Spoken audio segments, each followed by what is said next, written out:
Hello, Emmanuel, and welcome to this week's edition of Wednesday Words. My name is Caitlin Long, and here today joining me is Jim Echols. He sits on the board of the Grace House on the Mountain. Yes. And if you wouldn't mind, tell us a little bit more about what Grace House on the Mountain is. Grace House on the Mountain is the Diocese of Southwest Virginia's mission to Southwest Virginia. And what I want to do is invite people to come join us. We're taking a trip down there in April. I believe it's April 10th through 14th or something like that. You'll see a little bit more about the dates in announcement in the bulletin. But I want to see if people want to be, we're interested in going down to do some work down there to help serve the community. How long has Grace House on the Mountain been in existence, Jim? Okay, good question. It's well over 100 years old. Grace House on the Mountain started well over 100 years ago. They recently celebrated their 100th anniversary. There were many missions by the Episcopal Church in the early 1900s. In those days, we didn't have nuns, but we had deaconesses who served kind of like nuns, and they did a lot of the work down there 100 years ago. They were originally doing education, midwifery, healthcare, that kind of thing. And it's evolved over the years to more of construction, maintenance of houses, that type of thing, although they also do educational and other programs. Very good, very good. Now, do you need to be an Episcopalian in order to volunteer with this organization? Absolutely not, absolutely not. I've been there 3 times, and I know at least 2 of those times we had several people who were not Episcopalians as part of our group. There are college groups that go down. There are other groups from other churches and groups that have absolutely no religious affiliation going down to volunteer as well. So we don't care really what your background is, what your faith is. What we're interested in is finding people who are interested in doing some service.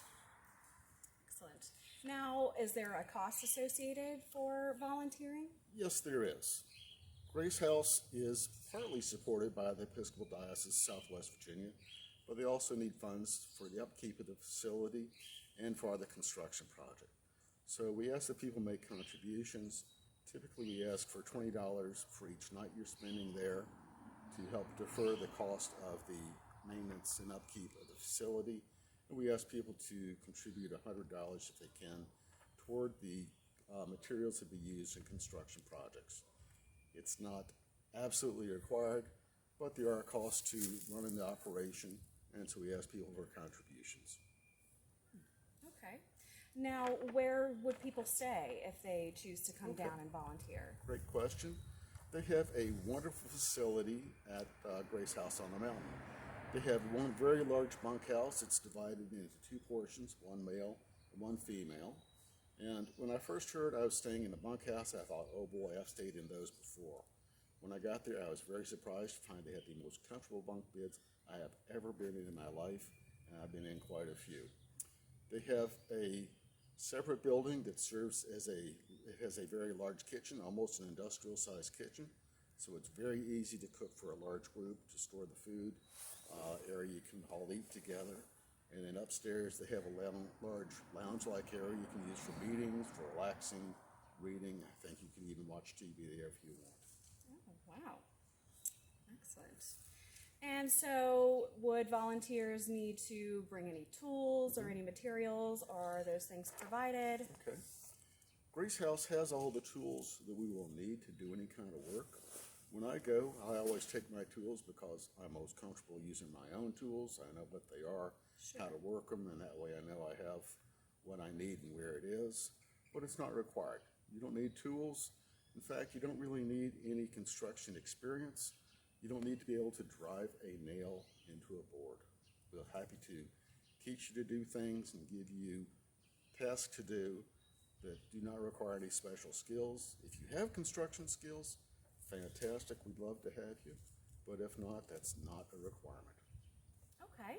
And would an individual need to stay for the entire time with the other group, or could they come just 1 out of 3 days, or? Okay. There's no requirement that anybody stay the full time. All of this is purely voluntary. We understand everybody has a very busy schedules, that we'll never find dates that work for everybody. So if you can't be there the full time, that's quite fine. The last time I was down there, we had some people showed up. I think we were 2 days into the work project, and that was just fine. We're glad to have people when they can get there. We don't demand that people be there for the full time. Okay, that's great. And now, how far is Grace House from Stanton? Okay, it's fairly good ways. It's down in southwest Virginia, about an hour past Abingdon. So it's about 240, 250 miles. If I-81 behaves, you can get there in just under 4 hours. I always like to break up the trip because it's a pretty good drive, so I always give myself 5 hours unless I'm planning on doing something out of the way, like stopping in one of the museums on the way down there. So if 81 behaves, you can be there in under 4 hours. I always give myself more time than that. Okay, good advice. Now, if people are interested in volunteering, should they contact you or go through the website? Easiest thing to do would be just contact me. I'm in the church directory. Please feel free to contact me. I think Caitlin knows how to get hold of me as well if she Certainly has do. to. But it'd be easiest on her if you just call me directly. Okay, well, thank you very much, Jim. Thank you for all your help and your interest in this. I really appreciate Absolutely, it. we're glad you could be here today. Thank you.